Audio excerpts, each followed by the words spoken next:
All right, excellent. Our first story of the evening, the afternoon, came to us from across the pond. Paul Abbott. Hello, everybody. Can you hear me okay? Yeah? So I'm going to give a little background to the story before I start. It's based in London in the 60s when I was a little kid. I was about 7, 8 years old. It's a long time ago, so I'm not clear just how old I was. But I had an older brother who was 4 years older than me and a younger brother who was 2 years younger. And back in those days, in the summer, when all the schools were shut, they would shove us into old Victorian buildings that were pretty scary places, right?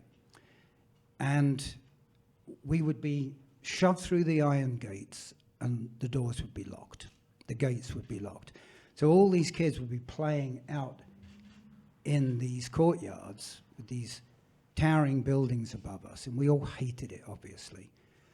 And so my brothers and I would devise ways of escaping from these places.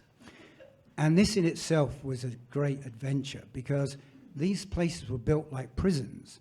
They had really high walls with fences around them, okay? But cleverly, some of the kids would find ways of picking these locks on these huge iron gates, or go behind the bike sheds, shimmy up, climb over the walls. So my brothers and I did this one day. We were sick and tired of being in there. So we're out on the streets of London, and we were walking past this really long train bridge with an arch, like a lot of them were.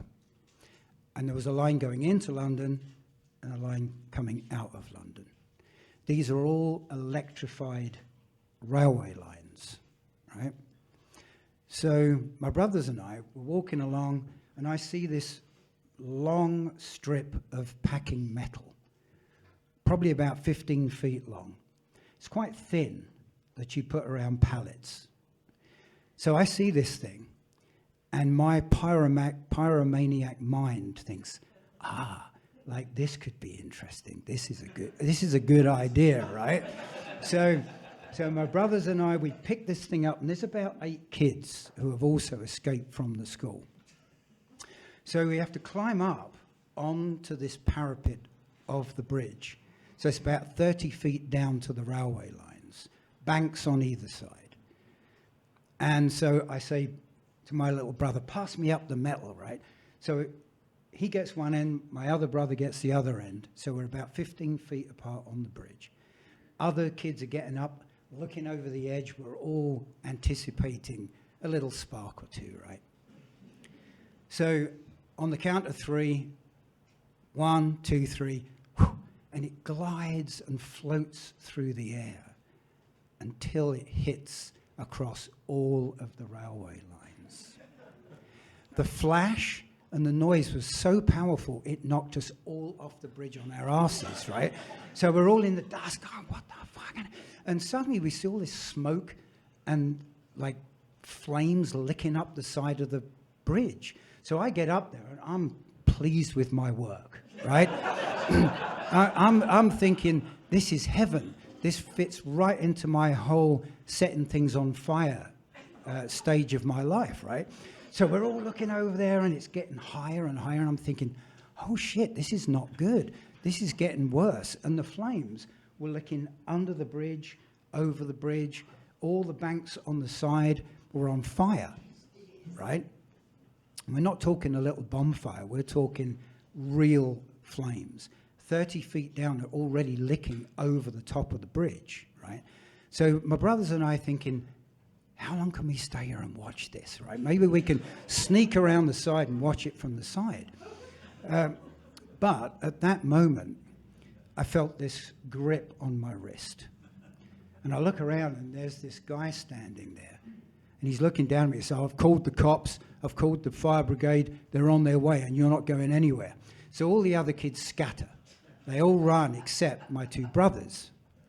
So they're standing there saying, "Let him go, mate, let him go, mister." And I'm starting to panic, right? Because I'd already got in trouble with the police a number of times for various things, which is another story. But I'm thinking, oh God, I'm really in trouble. And he grips me tighter. And I'm saying, "Please let me go, mate, please let me go." And at that moment, another man walks from the shadows, from the flames and the smoke, like some kind of savior, right? He says to this man, "Let him go." So I'm not letting him go. And he looks at him and he says, "Let him go." And I'm beginning to really panic, right? I'm going kind of limp. And this guy's holding me. And he walks right up in this bloke's face. And he said, "Let him go." And the other guy's getting all puffy, you know, and he's still gripping me tight. And then everything changed. I felt the guy's grip loosen on my arm. And the other guy was so close to him that, you know, he was this close to the other man. And I saw the other guy kind of stagger back a little bit. And he said to us, "Run." You know, the savior out the smoke was the one who told me to run. Right? So me and my brothers, we're scooting down the street. The fire engines are coming, the cops are coming the other way. The flames are so high that I had to stop for one last look at this incredible scene. Right? All the trees are on fire, like it was an apocalyptic scene, right? And these two guys are still facing each other off. So we run. The fire engines come past, the cops.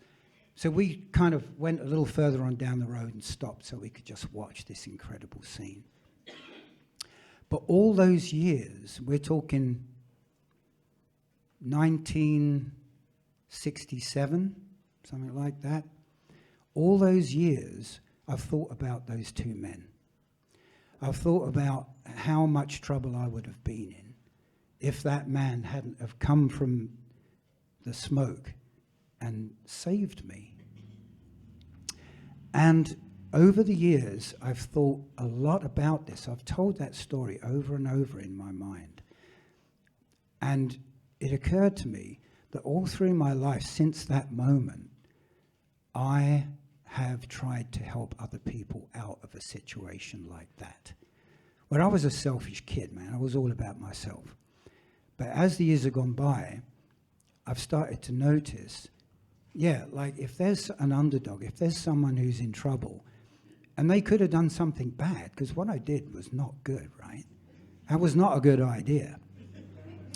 But over the years, I've figured out that that was actually a really good idea, because it gave me a different perspective. It gave me something to work with.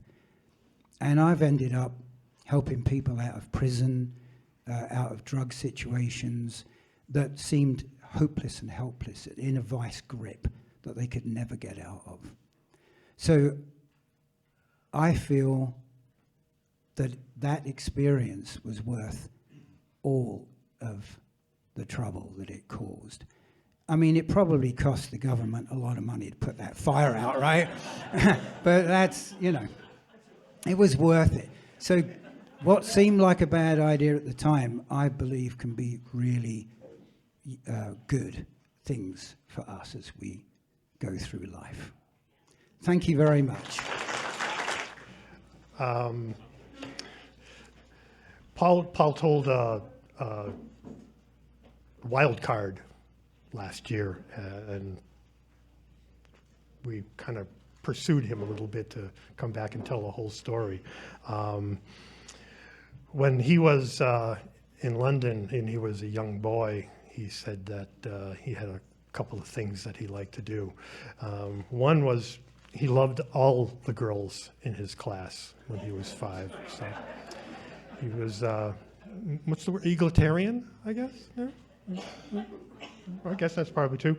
And he kind of alluded to some of his misspent youth, I guess you could say.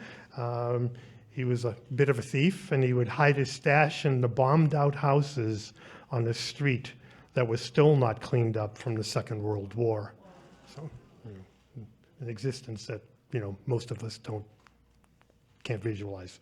So you can find Paul in a lot of the local. No, although that's possible. Bars work, but the galleries. Thank you. That's the word I was looking for. He's a local artist and does some wonderful work, and you can see him. Are you at the Hive now, or still, or?